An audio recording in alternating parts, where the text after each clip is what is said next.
Nëse nuk I beson dot me lekët, atëherë mos u marto, sepse nuk je gati dhe diçka brenda teje nuk është e qetë. Nëse në martesë tua lekët janë të mijat, atëherë mos u marto, jo sepse është gabim të punosh ose të fitosh më shumë, por nuk është gabim as të fitosh më pak ose ndoshta të jesh pa punë për një kohë të shkurtër, jo për çështje dembelizmi, por për çështje të rrethanave, ndoshta nuk e gjetur punë akoma. Martesa nuk është një kontratë bashkëjetese.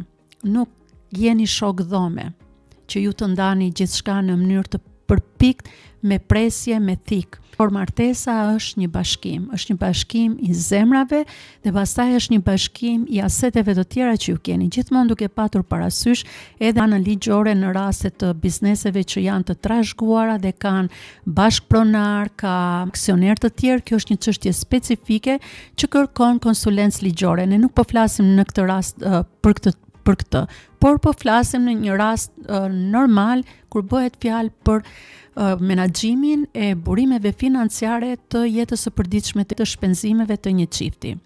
Në momentin që ti mban një pjesë të jetës vetëm për vete, ti po mban në fakt një dalje emergjence.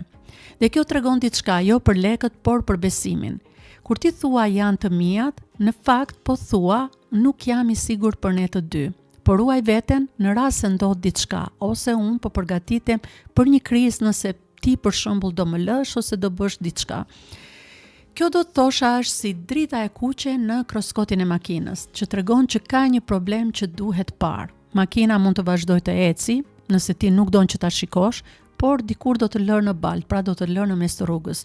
Kështu që unë do të thosha mos u marto nëse kjo drita e kuqe ndizet në kroskotin e marrëdhënies tuaj dhe nuk të lëre ha, dhe ti nuk je gati që kur të martoni të bashkoni financat tuaja. Sepse ka një problem mes jush dhe atë e di vetëm ti. Vetëm ti e di se pse nuk je I qetë brenda në zemër.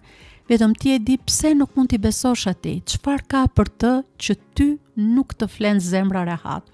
Sepse martesa është ne fitojmë bashk, ne humbasim bashk, ne ndërtojmë bashk.